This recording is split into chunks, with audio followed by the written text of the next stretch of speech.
Welcome,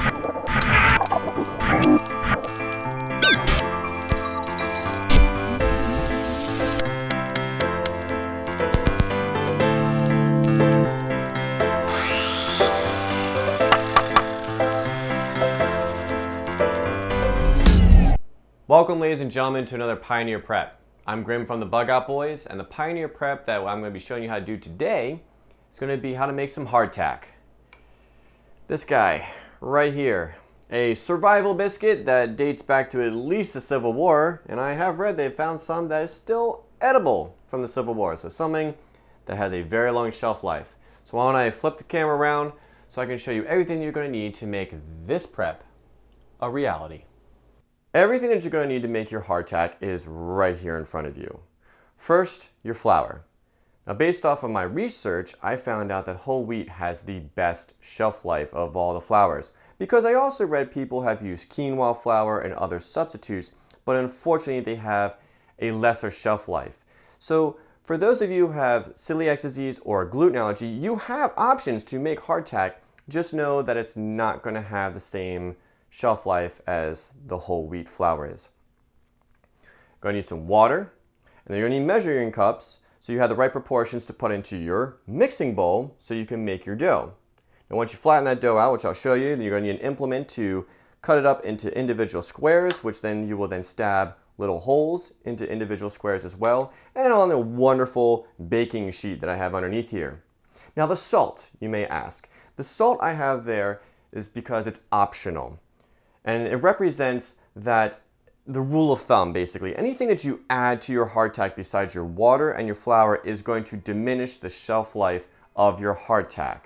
So when you're thinking about adding protein powder or crushed up vitamins, maybe some dried up nuts or fruit, know that you're doing that at a risk of diminishing your shelf life of your hardtack. And last, you're going to need an oven, which I'm going to preheat right now. Now that the oven is turned on and it's preheating up to about 400 degrees, it's time to make our dough. And what you're going to need to do is measure out 2 cups of your flour.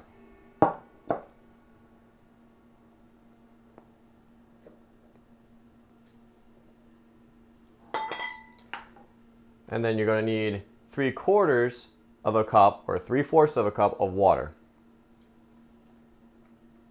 I forgot to mention earlier, unless you want to use your hands, you're going to need something to mix it up with. As you are mixing this with your spatula, get your fingers in there, and if it's sticking to you, you want to add a little bit more flour. Just a little bit at a time, because you don't want your dough to be sticky at all. Because if it's sticky to you, it's going to be sticky to your baking sheet. And if it sticks, well, it's going to be hell to get off of there, and we don't want that. And you can't use an oil or some sort of non-stick spray, because then that's going to contaminate your hardtack. As you can tell, we're out of the mixing bowl now, and now we're actually really getting our hands in here, and we're going to be really kneading this hardtack dough into life, because again, you don't want it to stick to you, to your surface. So again, even though it calls for only 2 cups of the flour, I'm pretty positive at this point I've probably put in a whole nother cup. So, but this is roughly the consistency. So even then when you start pulling apart, it's still a little tacky in there, so I still have some work to do. But this is roughly the consistency of your hardtack dough that you're gonna wanna have. Now that the dough is to the consistency that we need, now it's time to get it into its form. Now you can use a rolling pin here if you'd like to, but I figure you might not have a rolling pin out there in the wilderness. I mean, I guess you could take a stick and carve it down and smooth it out, but again, why not get your hands dirty a little bit? Now I'm pressing this out to about 1/2 of an inch of thickness.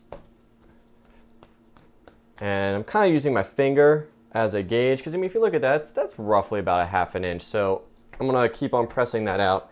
That's good. All right, now take your cutting implement, and now you're gonna wanna cut this into thirds. So you're gonna do a line here, a line here, a line here, and a line here. And they say that they should be about 3 to 4 inches in, well, not diameter, in size, but we'll see what we get here.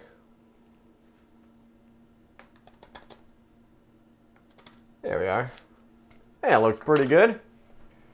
Now take your implement, and in my case, it's a fork, and you want to do 4 by 4, so 16 holes total. So 1, 2, 3, 4. And you want to do that for every section. There. Now it's time to put it in the oven.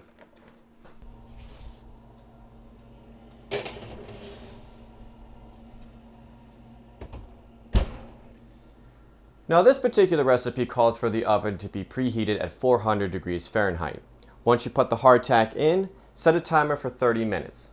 Once that 30 minutes is up, pull the hardtack out, flip it over, and then put it in for another 30 minutes at 400 degrees Fahrenheit. Check your particular recipe on the temperature and time, because there are going to be some varying differences in quantities and temps and times and so forth. The point of the matter is that you're trying to get all the moisture out of your hardtack.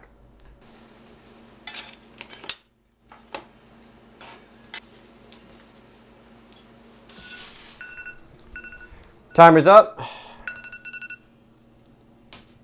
And oven off. But you want to keep the door closed. You want the oven and the hardtack to cool down slowly. This will also help in making sure that no moisture kind of goes in there really quick once you open up this door. So keep it closed until it's fully cooled down, and then you can take it out.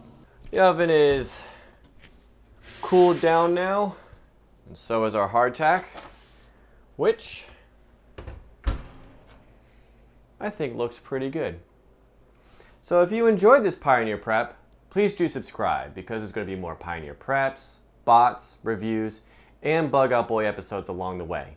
And if you have any questions or comments, or suggestions, I should say, on how to make hardtack in a different way, different manner, better recipe, what have you, please leave those down in the comment section below, because I love to read them and I will get back to you. So till then, take care. Watch out you don't chip a tooth though.